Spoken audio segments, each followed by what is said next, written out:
Bismillahirrahmanirrahim. Assalamualaikum warahmatullahi wabarakatuh. Selamat pagi semuanya. Semoga Anda semua sehat dan bisa mengikuti perkuliahan kita pada pagi hari ini. Baik, materi kita hari ini adalah mengenai kapasitas tiang, ya, khususnya tiang tunggal dalam tanah kohesif. Ya. Pada beberapa minggu yang lalu kita sudah membahas mengenai kapasitas dukung tiang tunggal dalam tanah granular, dalam tanah pasir, ya, dengan dua metode, yaitu metode Paulus Davis dan metode US Army. Dan pada hari ini kita akan membahas mengenai kapasitas dukung tiang dalam tanah kohesif, ya, di mana kapasitas ultimate tiang yang dipancang dalam tanah kohesif itu adalah jumlah dari tahanan gesek sisi tiang dengan tahanan ujungnya, ya. Nah, sama dengan persamaan umum kapasitas ultimate tiang pada tanah pasir, ya. Kapasitas dukung ujung ditambah kapasitas gesek tiang, dan jika diketahui berat tiangnya dikurangi dengan berat tiang tunggalnya. Nah, untuk besar tahanan gesek tiang itu tergantung dari bahan dan bentuk tiangnya, ya. Nah, jadi tahanan gesek tiang itu tergantung apa bahan tiangnya, apakah bahan tiangnya beton atau baja, ya. Nah, kemudian apa bentuk tiangnya, apakah tiangnya tiang bulat, tiang persegi, atau ujung tiangnya meruncing, atau ujung tiangnya tidak tertutup, ya.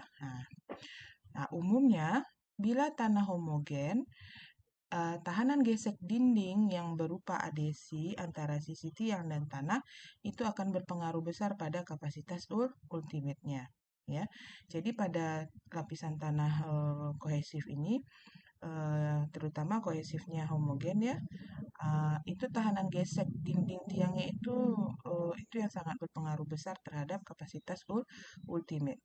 Karena kenapa? Karena ada adhesi. Adhesi itu adalah lekatan, ya, dengan lekatan tanah terhadap sisi tiangnya, ya. Nah, karena pada tanah kohesif itu rentan sekali tanah tersebut melekat di sekeliling tiang, di sepanjang tiangnya. Nah, untuk menghitung tahanan ujung tiang, yang pertama itu pada lempung yang jenuh. Itu kalau pada tanah kohesif nilai Pi-nya adalah 0, ya. Kemudian NQ-nya 1 dengan nilai Pi-nya 0, maka dapat faktor daya dukung tanahnya itu NQ-nya 1 dan N gambanya 0. Nah, maka Q ujungnya adalah, ya, QB, ya, atau QP ini untuk simbol pada tanah kohesif itu AB dikali FB atau AP dikali FB miring, ya. Nah, jadi tidak usah dipermasalahkan masalah simbol P-nya ini sama dengan miring, ya, ujung tiang.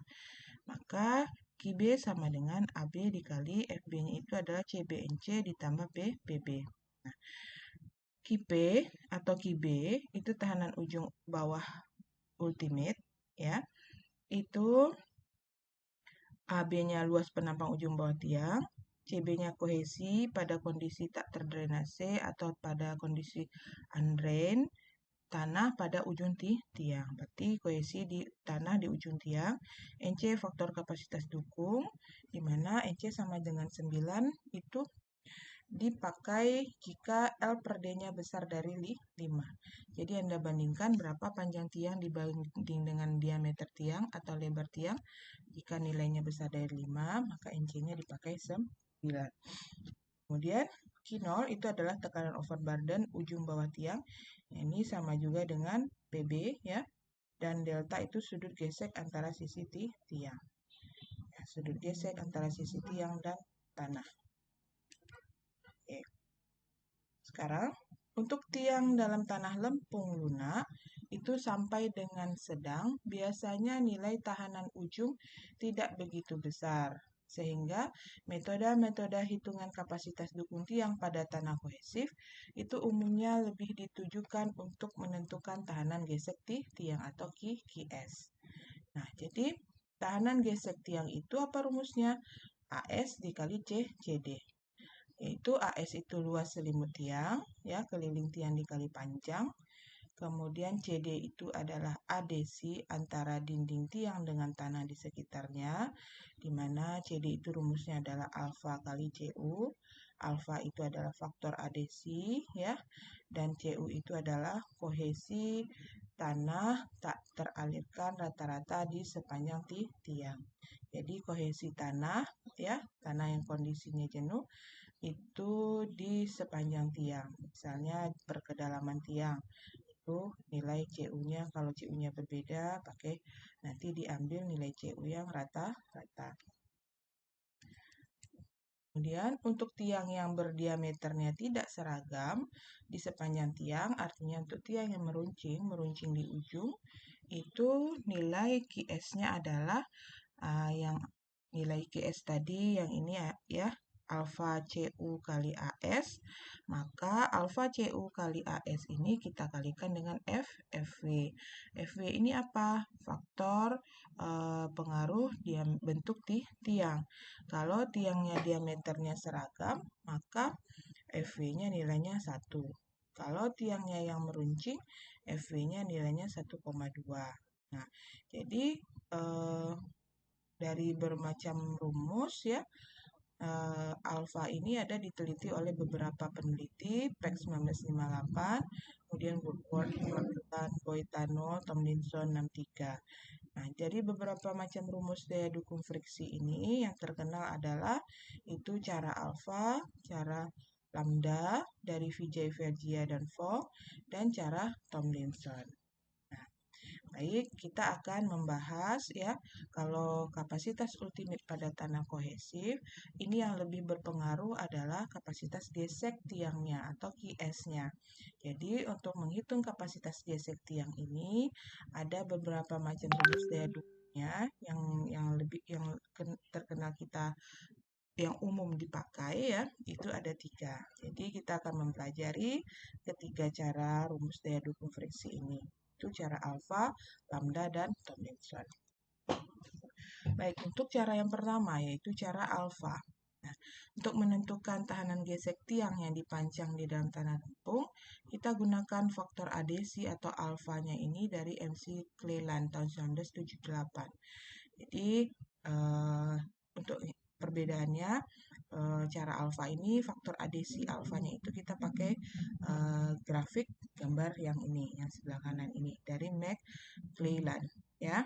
Nah, jadi tahanan gesek tiangnya itu dinyatakan QS itu adalah AS alfa kali CU. Kalau ada faktor bentuk pengaruh bentuk tiang dikalikan FV.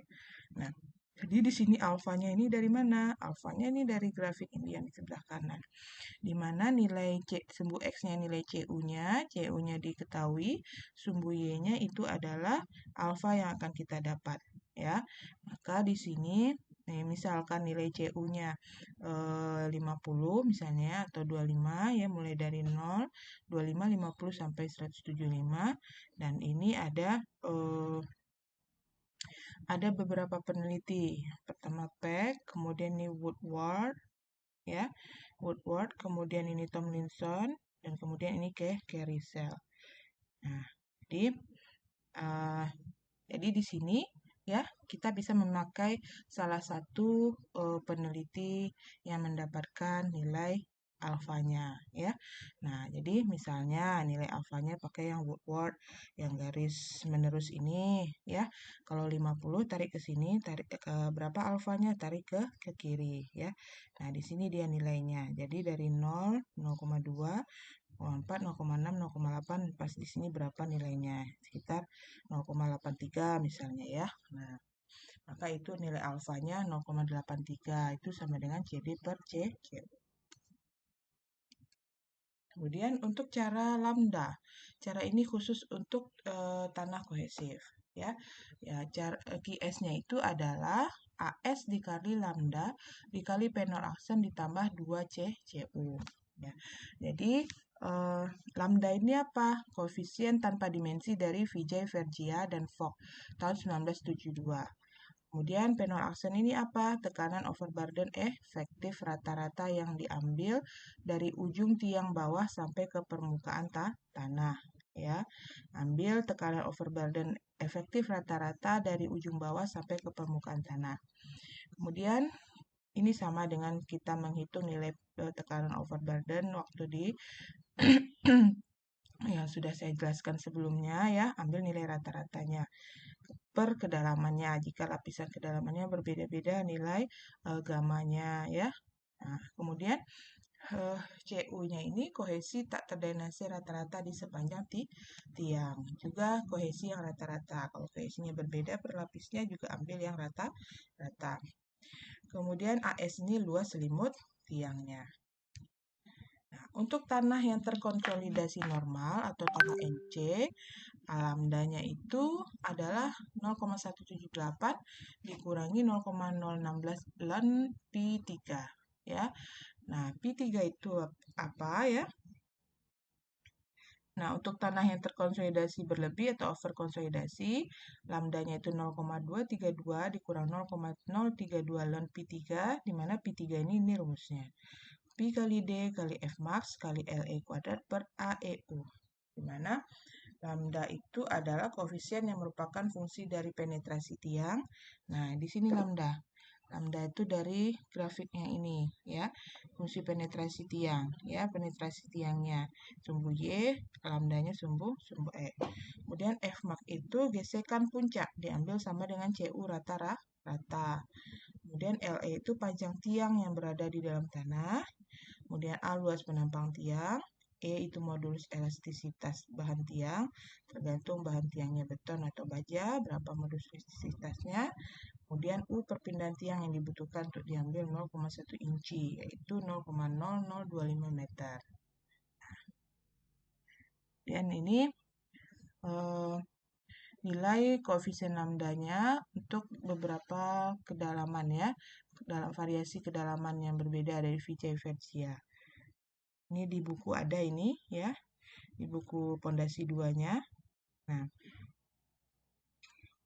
kemudian juga ini menentukan nilai tekanan overburden yang muka airnya di bawah tiang ujung, nah muka airnya di sini, dan yang B ini muka air tanahnya di atas tiang di sini. Nah, berarti kan yang tekanan overburden yang di atas ini gamanya dikali kedalaman D-nya. Ini gamanya berarti gamma basahnya. Di bawahnya saturated. Kalau yang di sini, yang di muka airnya, ini muka airnya di sini ya, groundwater levelnya. Berarti sedalam D ini gamma B-nya, di sini H-nya, ini gamma SAT-nya. Dan di sini juga daerah muka air juga ya, berarti sini juga gamma SAT. Kemudian cara yang ketiga yaitu cara Tomlinson.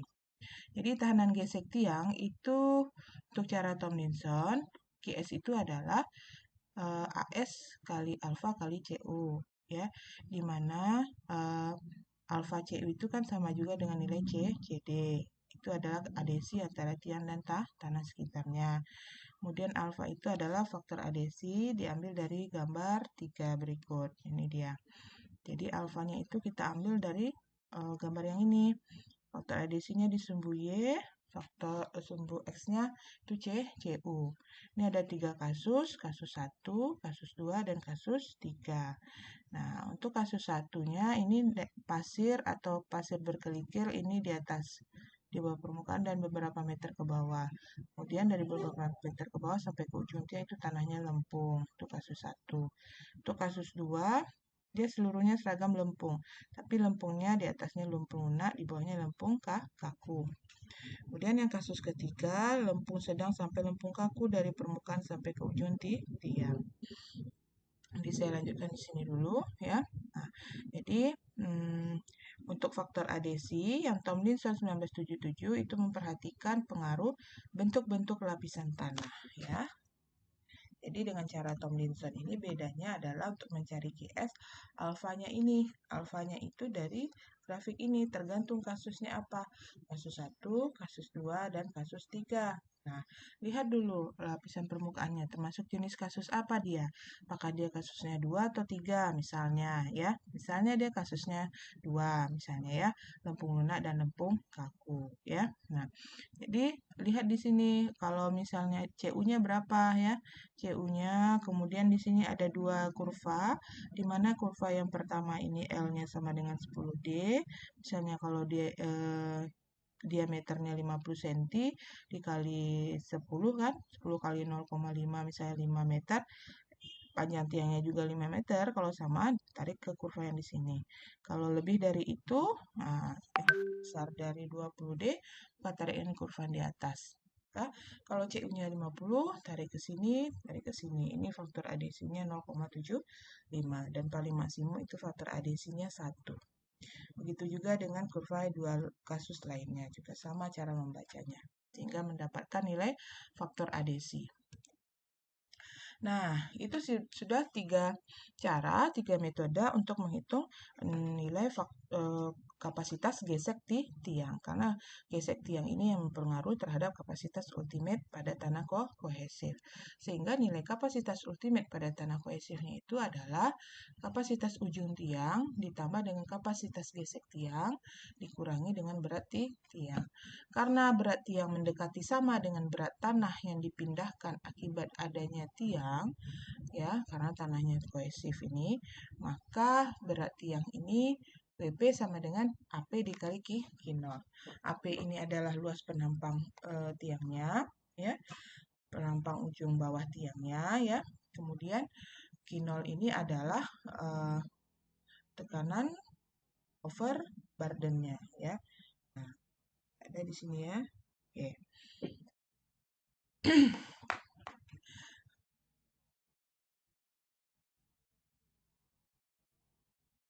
Maaf, untuk yang Q0 ini kan ini berat tiang ya, berat tiang berarti kan berat tiang luas tiang ya dikali dengan panjang tiangnya ya. Nah, ini saya pastikan lagi nanti ini entah salah ketik atau gimana ini ya yang Q0 ini ya. Nah, kemudian maka kapasitas ultimate tiang itu QU-nya menjadi AP kapasitas ujung tiang itu luas penampang ujung tiang dikalikan dengan kohesi tanah di bawah ujung tiang di dasar tiangnya dikalikan NC faktor kapasitas dukung ditambah kapasitas gesek tiangnya itu adalah FW. FW itu faktor bentuk tiangnya sama dengan 1 untuk diameter tiang yang seragam. Terus kalau meruncing dia tadi berapa nilainya? Kalau meruncing 1,2 ya. Nah, kemudian dikali AD dikali faktor adesi, dikali CU, ya, dikali AS. Ya. Ini faktor adesinya ini alfa CU-nya ya. Nah, alfanya itu tergantung, kan ada 3 cara ya. Nah, yang pertama cara alfa. Ini cara alfanya dari grafik ini ya. Grafik McClellan. Yang kedua cara lambda. Nah, lambdanya itu dari grafik ini. Lambda itu adalah koefisien yang merupakan fungsi dari penetrasi tiang. Penetrasi tiang itu adalah pemancangan tiangnya. Berapa kedalaman pemancangan tiangnya ya. Misalnya 20 meter tiangnya dipancang. Tarik ke sini maka dapat lambdanya. Kemudian dengan cara Tomlinson, alfanya itu dari gambar kasus ya. Ada 3 kasus di sini. Maka dapat alfanya. Maka dari situ di sini kapasitas tiang geseknya itu ada 3 cara ya. Nah,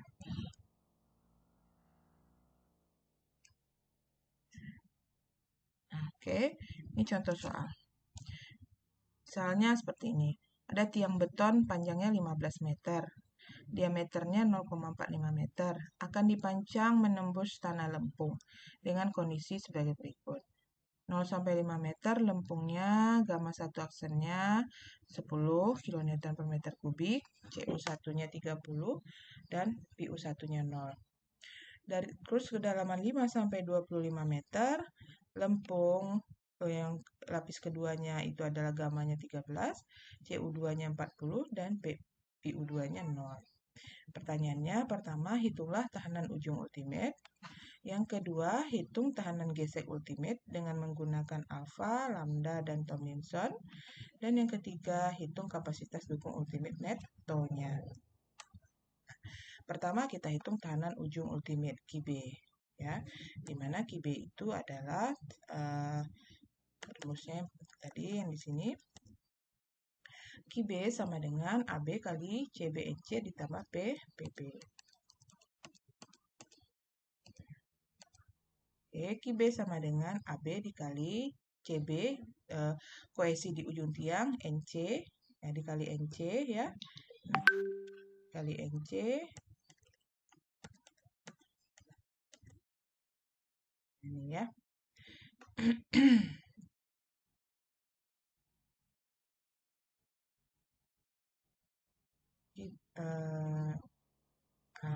AB dikali CBNC ditambah AB dikali PB.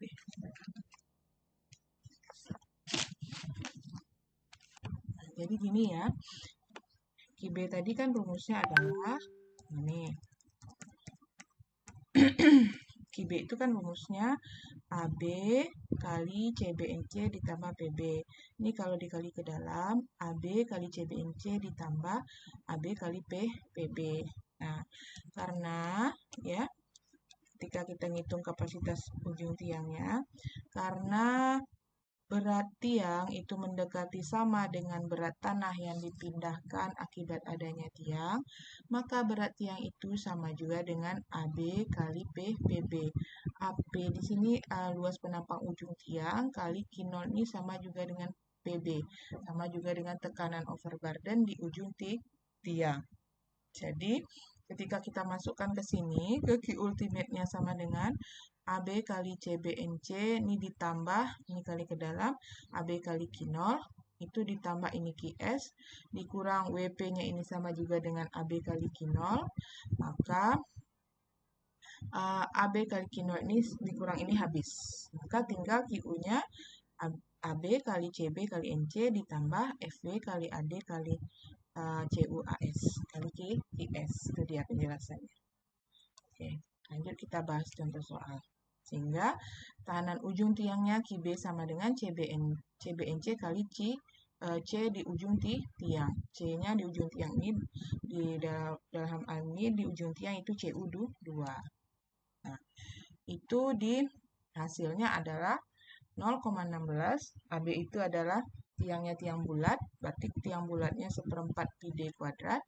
Nah, D-nya diameter 0,45, kemudian dapat 0,16, kemudian dikali CU, C2-nya itu 40, kemudian dikali NC-nya, NC-nya nilainya 9. 9, kenapa nilai NC 9? Seperti yang sudah dijelaskan tadi, bahwa tahanan ujung tiangnya itu NC diambil 9 jika L per D-nya besar dari 5. Coba L-nya berapa dibanding sama D-nya. L per D-nya, L-nya berarti kan 25 dibagi 0,45. Hasilnya besar dari 5 ya. Nah, kita pakai NC-nya 9. Kita dapat QB. Kemudian untuk cari QS. QS ada 3, berarti QS-nya metode alfa, kemudian QS-nya metode lambda, dan QS-nya metode Tomlinson.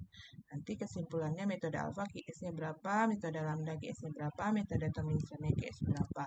Sehingga nanti diambil QS rata-rata, dan QS rata-rata itu yang dipakai untuk menghitung QU. Coba kita bahas satu persatu.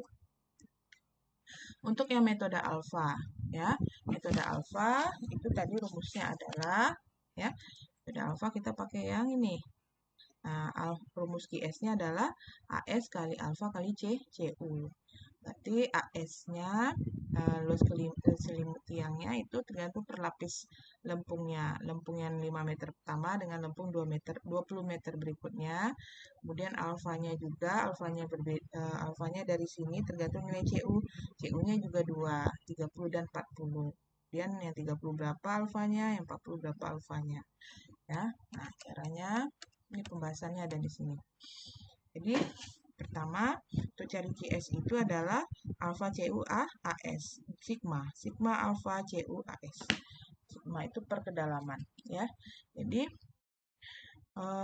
AS kita cari dulu, keliling tiang pi kali D. Pi DD-nya 0,45, ya. Nah, dari gambar buku hari Kristadi halaman 138, ya, buku hari Kristadinya halaman 138, ini sama juga dengan gambar yang ini. Gambar 1, salah ya, nih. Ya, gambarnya masih 1. Nah, gambar 1 cara alfa, gambar 2 cara lambda, gambar 3 cara Thomson, ya. 4 cara Thomson.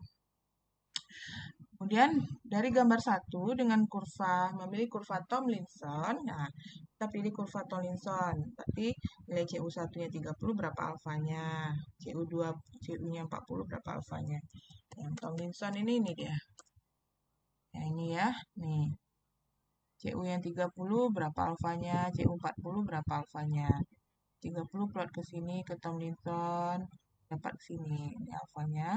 Yang 30 tarik ke sini misalnya, atau gimana 30-nya nih? Pembagian Anda bagilah, makanya perlu buku nanti Anda bisa garis ya, pakai pensil, tarik ke sini.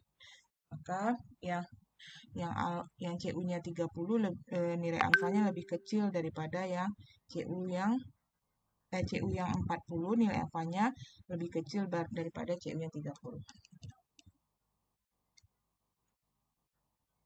Ya, CU yang 40 alfanya lebih kecil daripada CU yang 30. Nah, maka untuk QS per kedalaman kita hitung karena sigma ya. Nah, untuk kedalaman 5 meter pertama QS-nya adalah alfa. Alfanya berarti yang ini 0,92 kali CU-nya 30 kali kelilingnya AS 1,41 kali berapa kedalamannya 5 meter. Kemudian yang kedalaman 5 meter sampai 15 meter, QS-nya adalah alfanya 0,8 dikali CU-nya 40 dikali AS-nya 1,41 dikali kedalamannya ini berapa nih dari 5 ke 15 meter. Ya. 5 ke 15 meter. Oh, 15 meter ya di soalnya ini ya. Kalau di sini tertulis oh iya, ini panjangnya di sini 15 meter ya. Ini yang salah ya. Oke. Maka panjang tiangnya 15 meter. Nah, maka QS-nya Anda totalkan. QS yang pertama, QS kedua. Totalkan dapat 646,2. Nanti slide-nya saya perbaiki dan saya upload ulang lagi di Spada ya. Nah, itu dapat QS untuk metode alfa. Metode lambda. Untuk kedalaman 5 meter pertama, lempungnya 10, CU1-nya 30, maka kedalaman itu apa rumusnya? Ini dia. Ini AS kali lambda kali penol aksen kali tambah 2C CU. Jadi AS sudah ada, kita cari penol aksen. PU sudah ada, lambda nanti dari grafik. Kita cari penol aksennya dulu. Nah, penol aksennya untuk kedalaman 5 meter berarti yang rata-rata. Berarti setengah kali kedalamannya gamma dikali H. Gammanya 10, hanya 5. Ini gamma kali H. Itu ambil rata-rata setengahnya. Nah, maka 25. Jadi dari gambar yang kedua, ya, kalau hari tadi 140 ini gambar, ya, gambar yang ini dia. Untuk penetrasi 5 meter, karena ini kedalaman 5 meter, berapa lambdanya? Nah, gambar ini dia. Untuk penetrasinya 5 meter, berapa lambdanya? Tarik ke sini. Tarik ke sini, berarti sekitar 0,3 lebih.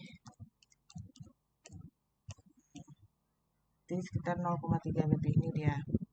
Maka FS-nya itu adalah lambda penol aksen tambah 2CU. Itu lambdanya 0,32, penol aksennya dia 25. Ya. 20. Ya, ini 25 ya. Nah, ini 25 ditambah 2 kali CU. CU-nya 30. Nah, untuk kedalaman 5 sampai 15 meter, lempung yang kedua ini ya. Nah, lempung yang kedua itu 13, CU yang keduanya 40. Maka penolaksennya adalah ini di kedalaman di atas, yang kedalaman 5 meter, gamma kali H, gamanya 10 yang ini ya, gamma 1 kali H1 ditambah yang lapis keduanya rata-rata. Gamma 2, ini 13 kali kedalamannya 10, bagi 2. Nah, dapatnya hasilnya 115. Maka dari gambar 2 yang di slide saya, itu penetrasi 15 meter, berapa lambdanya? Tarik ke sini. Penetrasi 15 meter, berapa lambdanya? Saya dapat 0,2.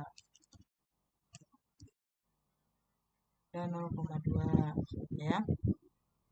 Maka Fs2-nya lambda penolaksen ditambah 2CU, lambda 0,21, penolaksennya 115, 2 kali CU-nya itu 40.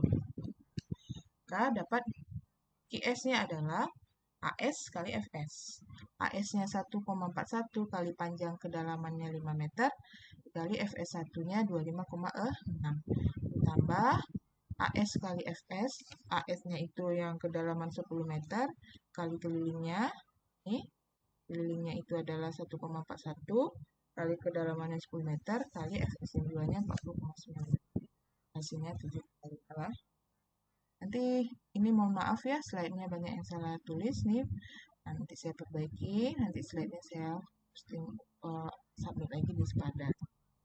Nah, ini dapat QS untuk metode lambda. Dan metode Tomlinson, QS-nya apa sama rumusnya? Yaitu AS kali Fs. Bedanya Fs-nya di sini adalah alpha CU. Yang dia termasuk kasus berapa ya? Nah, lihat kasusnya untuk L per D-nya, L-nya 15, D-nya 0,45. Berarti 33,3. Nah, dari gambar termasuk kasus yang berapa? Lihat dari gambar sini. Nih, kasus 1 kah? Dia pasif tidak ya. Contoh soal kita dia lempung. Lempungnya C30, C-nya 40. Nah, C30 itu termasuk lempung yang sedang. Lempung lunak itu di bawah dari 30 ya. Kemudian lempung sedang 30, kaku 40. Berarti yang kasus 3. L per D-nya tadi 33,3 ya. L-nya sama dengan D. D-nya 0,45. Beda ya berarti yang ini. Berarti L-nya besar dari 40D. Coba cek. L-nya 15. L15. 40 kali D-nya 0,45. 40 kali 0,45 berapa? Ya. 40 dikali 0,45. 18 ya. Berarti L besar dari 40D, benarkah? L-nya 15 besar dari 40, 18, salah ya. Nah, masih kecil, masih di antara. Berarti kalau yang ini D-nya 0,45 kali 10, 4,5. L-nya sama dengan 1. Berarti diambil di rata-rata di antaranya aja. Nah, yang 30, di mana 30? Di 33 ya. Di faktor adesinya di sini alfanya 1, C-nya 30, alfanya 1.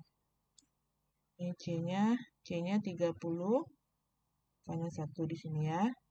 Kemudian C-nya 40, alfanya berapa? 0,98, tanya di situ. 40, alfanya 0,98 di sini. Ya.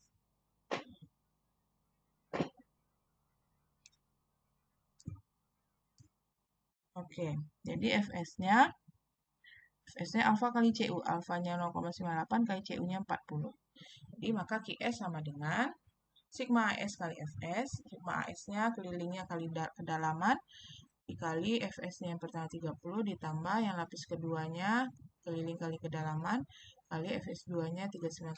Maka dapat QS-nya 764,2. Jadi kesimpulannya metode alfa QS-nya 646,2, metode lambda QS-nya 758, dan metode Tomlinson QS-nya 764,22. Dan QU-nya, beberapa pertimbangan dapat digunakan dalam memilih nilai QS hasil hitungan beberapa metode, misalnya dengan mengambil nilai terkecil atau nilai rata-rata. Boleh mengambil yang nilai rata-rata, boleh ambil nilai yang terkecilnya.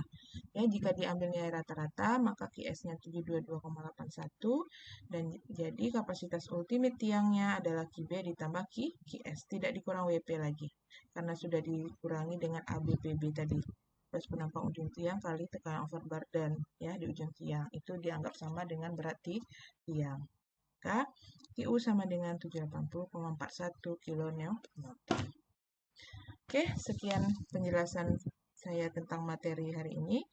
Jika ingin ditanyakan, silakan kita diskusikan. Lebih dan kurang saya mohon maaf. Wabillahi taufiq wal hidayah. Wassalamualaikum warahmatullahi wabarakatuh.